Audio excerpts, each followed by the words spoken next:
Good afternoon, everybody. It's Gwen here. I'm back again for another quick video before I head out to the lake.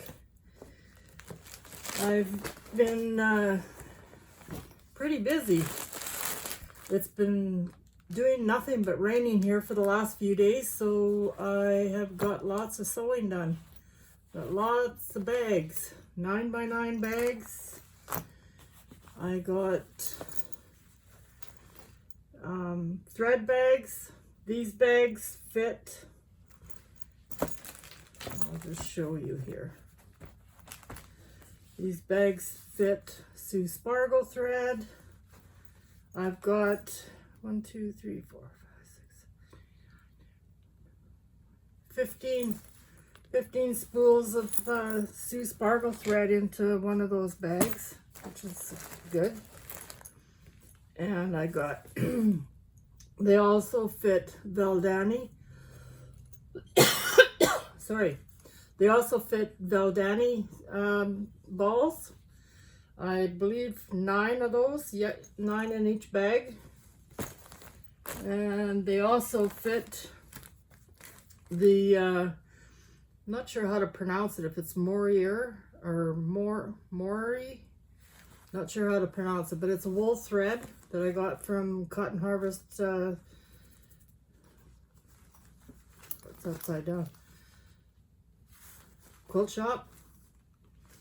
That's my new go-to thread. I really like this thread. And it'll fit 9 spools of that thread as well.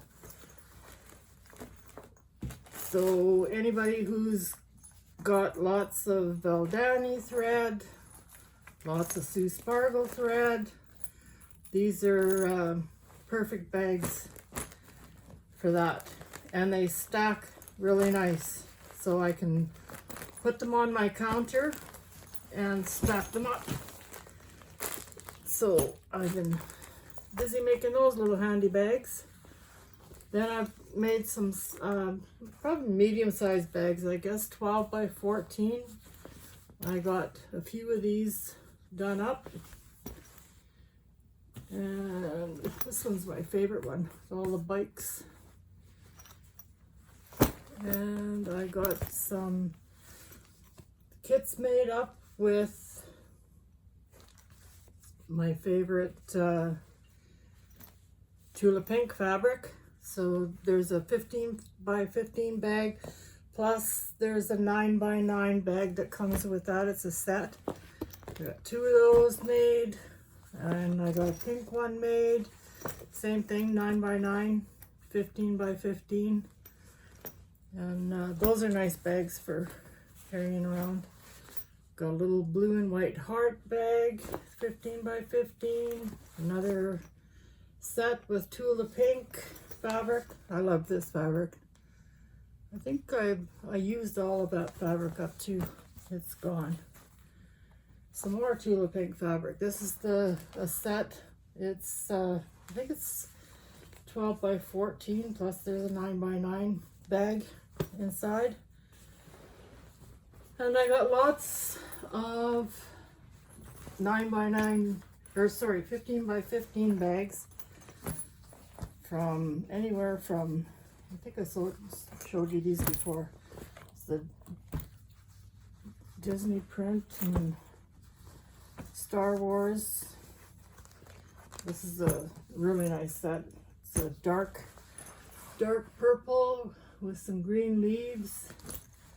And it's a set of three bags.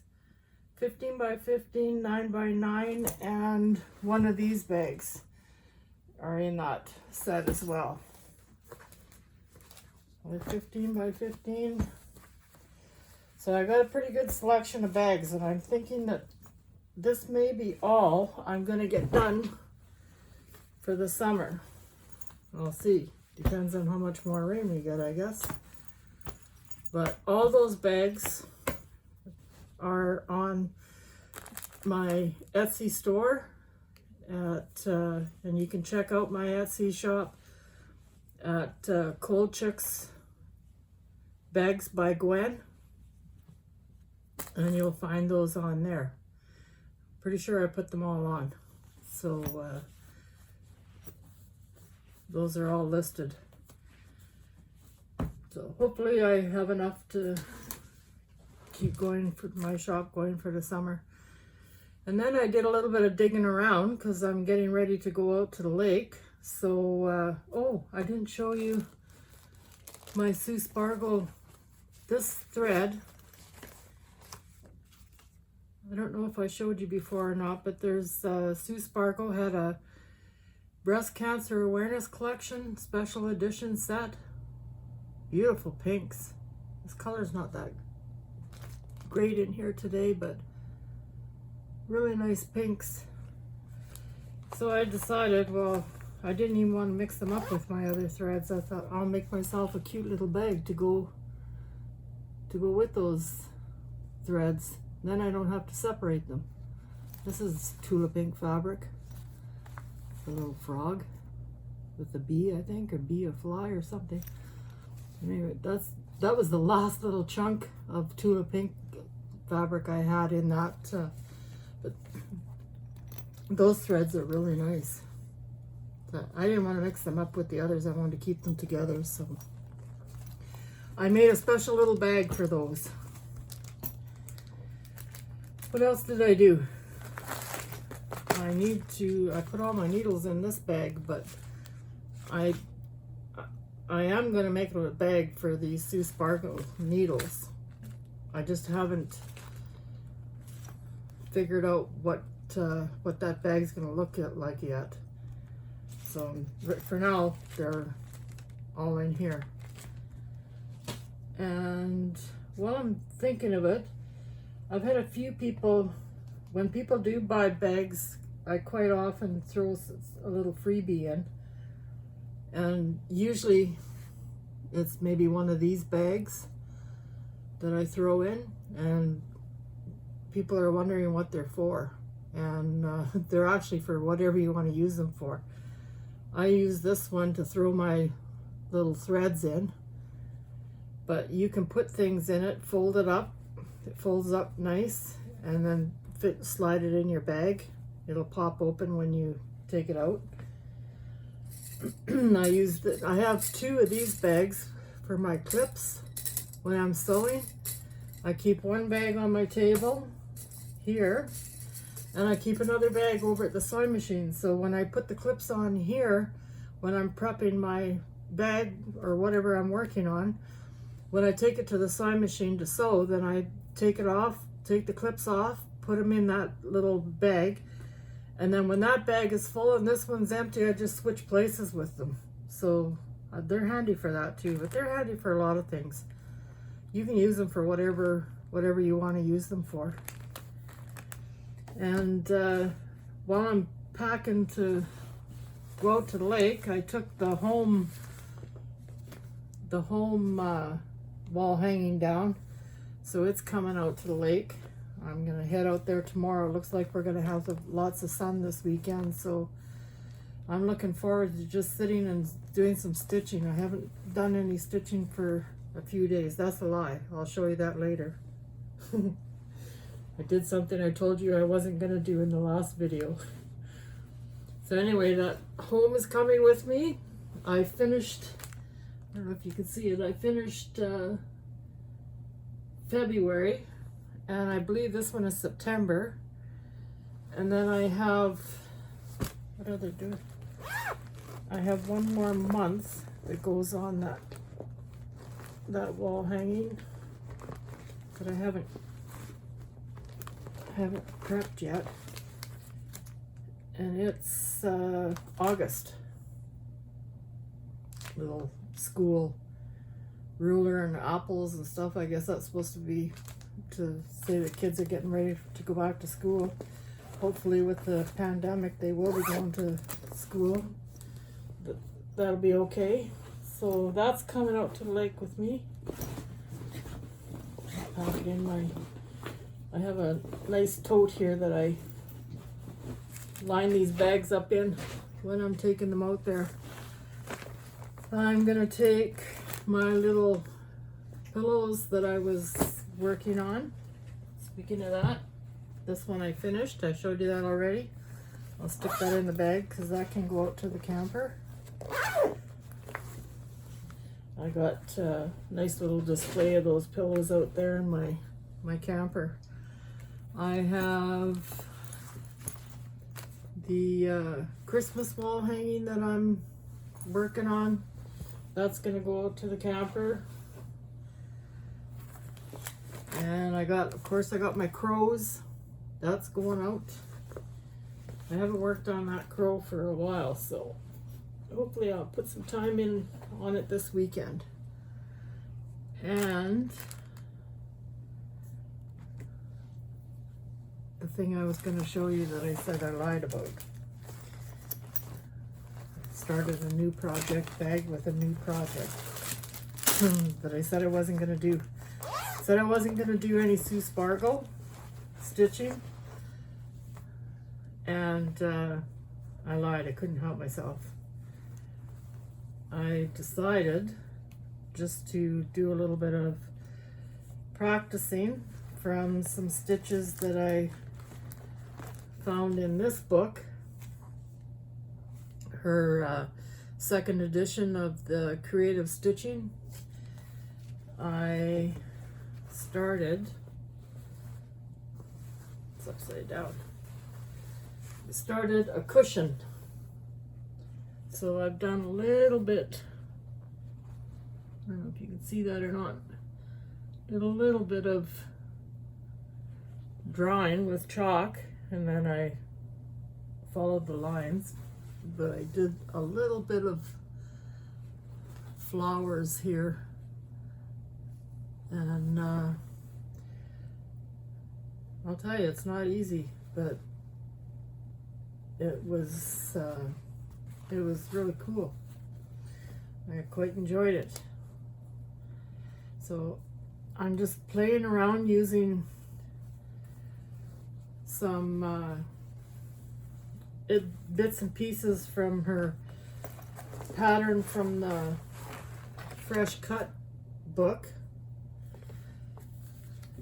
and I'm just putting it together. Whatever I feel like might look good on that cushion is going to go on that cushion. So I don't know if I'll get a chance to work on that out at the lake or not, but that's a project I started that I said I wasn't going to start, but I couldn't help myself. Which doesn't surprise me. Okay, that's packed to go out to the lake. So all my threads are going to get packed. When I was going through my cupboards here the other day, I found something that I thought, I haven't seen that since the quilt patch in Moose Jaw closed. That's their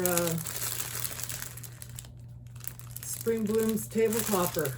It was a kit that I bought when it was on sale, and then I looked, I thought the pattern was in it, but when I looked at it, when I took it out of the cupboard this morning, it says this kit requires the book Here Comes Spring for instructions.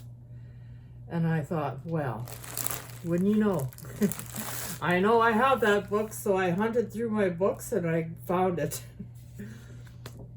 So, and it's actually a signed copy. They signed it for me.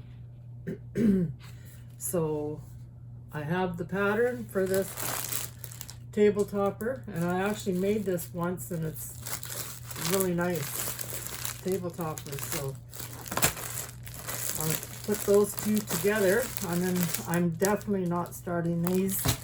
I'll maybe think about that for a Christmas present for somebody further on down the line. And what else can I show you? I think that's, I pulled out some more fabric out of my stash because I know I'm going to need more Sue Spargo threads. And so I pulled some fabrics out of my stash so I can make some more of those bags. This is really nice. It's kind of a deep eggplant type color. So I like the darker material for bags. Then I got a green one. And I've been hanging on to this again since Moose Jaw, long before their store closed. I used quite a bit of this fabric up. It's really cute. And I've just been hoarding it. So I think I'm finally just gonna say goodbye and cut a couple of bags for threads. And I think this will probably go really nice with it. This is another purchase from Moose Jaw. I used to make a trip there once a year. We'd camp overnight and I'd go shop there and spend a fortune. Have enough stuff to last me forever. But I'm slowly getting through all that fabric. And I sure miss that store. But sometime I might have to take a trip to the Cotton Harvest Quilt Shop. I don't know if I want to get my husband to pull a camper that far though. We'll see. Other than that, it's just been raining like crazy here. And looks like we're gonna have a nice weekend, so we're gonna take advantage of that and head out to the lake for the weekend. I did quite a bit of housework this morning, getting ready to go. I figured I'll do the vacuuming. I like to come home and the house is clean. So when you do come back from the lake, you don't have a whole pile of stuff to do. So I did all my vacuuming, baked some buns this morning. Tomorrow I have a hair appointment tomorrow, so tomorrow morning get my hair cut, come home, pack up the groceries, and then I'm gonna head out to the lake. And hopefully we don't get any thunderstorms. Holy cow, they're getting storms all around us, and it's like flooding. There's roads washing out in the south, roads washing out in the north, and I sure hope that that isn't going to last forever. If it isn't one thing this year, it's another. It's just crazy. I don't know what's going on, but it's literally crazy. I don't envy anybody having to deal with water in their basements and roads washed out and stuff like that. But boys are coming home. My three grandsons are hopefully coming home on the 18th weekend, so we're going to have a big celebration for Chase's grad. We haven't celebrated his grad yet. We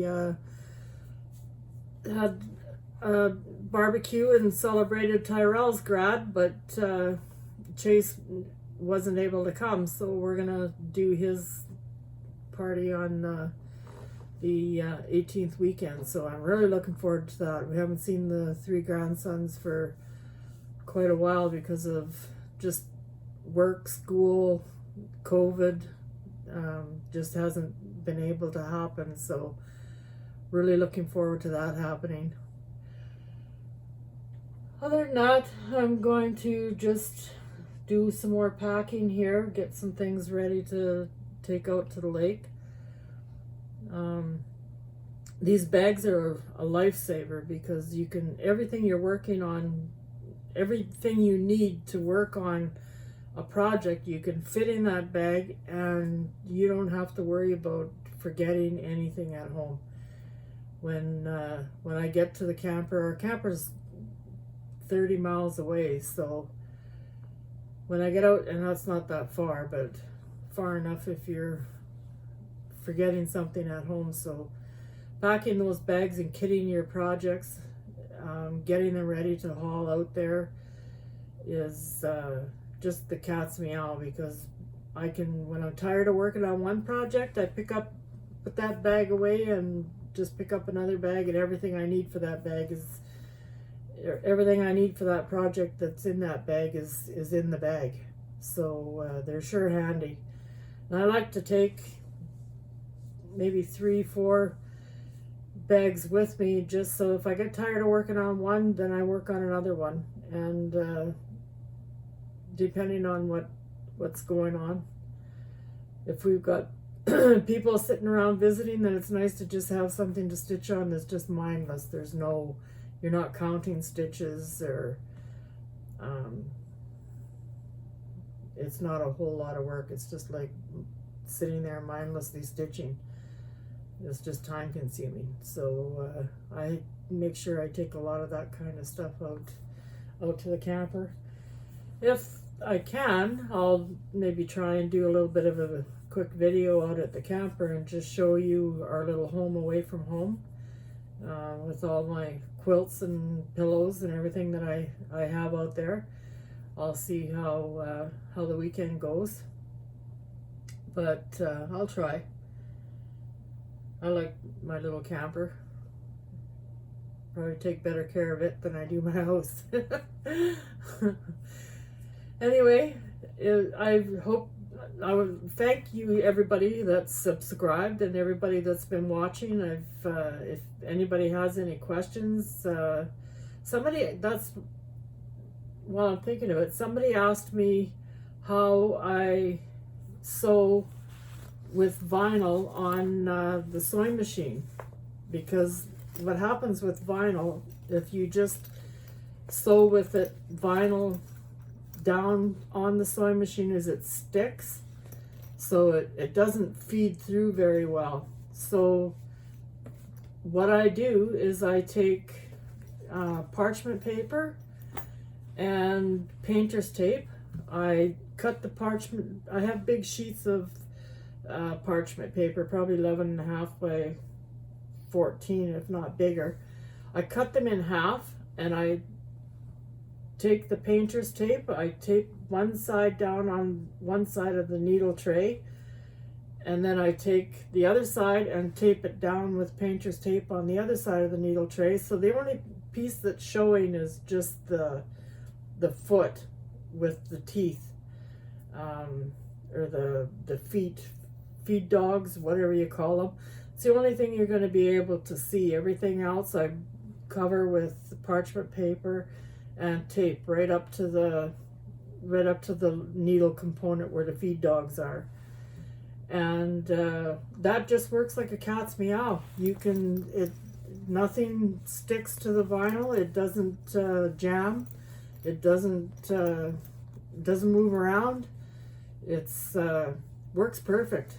So if you got parchment paper and painter's tape, then that's the cat's meow for working with vinyl on your sewing machine. I tried a couple other different ways where people had mentioned that were ideas for working with vinyl on your sewing machine, but I just find this parchment paper and painter's tape is the best yet. And it's cheap, so you can just take it off when you're done, and when you're not working on vinyl and you're sewing just plain fabric, then you can just rip it off, throw it in the garbage, and away you go. And then next time I work with vinyl, I just tape a new sheet on. So if anybody else has any, like, a better idea, feel free to let me know. Or if you want to know something else, I've had people ask me for patterns for my bags, but to tell you the truth, like, there's lots of patterns out there, but you can make these any size you want. I just make them the size that are the handiest for me, and anybody who wants to know how to make them, like, feel free to ask. I can show you how to make them. I like to have fabric on the bottom of my bag just to give it a little more, just to make it a little bit more sturdier. I put fabric on the bottom of all my bigger bags. The smaller bags, other than that, they're the same as what everybody else does. I use heavy zippers, bag zippers. I don't use the little flimsy zippers. And I don't know if they're called dress zippers. I don't use the dress zippers. I use the actual heavy bag zippers, and I buy my zippers by the yard, different colors, and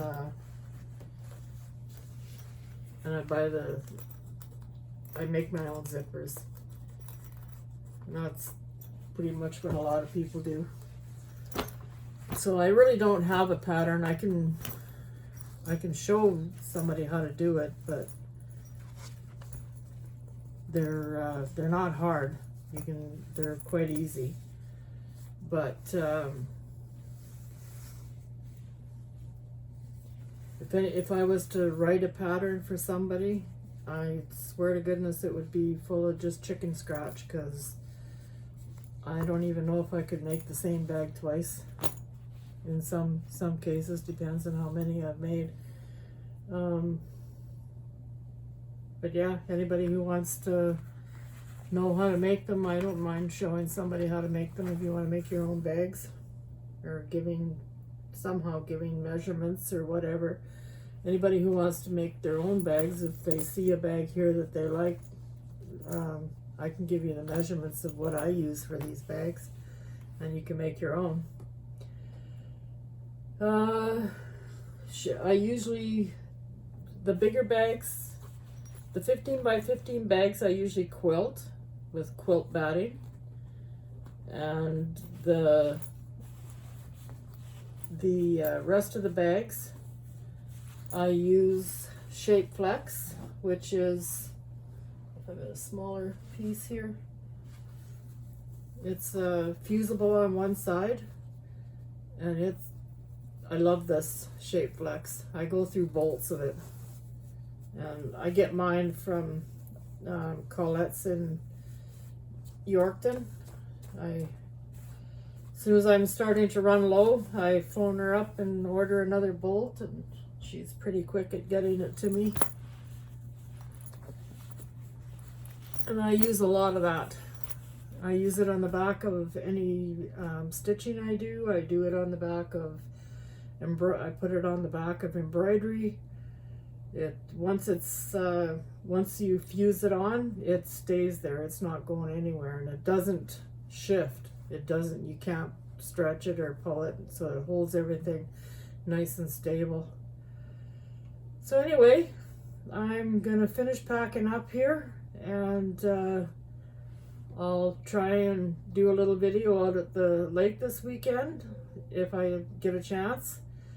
Everybody, I have a good weekend. Thank you very much for watching. Please subscribe, share the video. Check out my Etsy store at Cold Chicks Bags by Gwen, and feel free to email, message me, ask questions if there's anything. I'm not an expert on most of this stuff. I learned the same as everybody else learned, either by book or going to classes, or just years of experience from one mistake after another. That's how people learn. They make mistakes. So thank you for watching, and we'll see you again next time. Have a great weekend. Bye.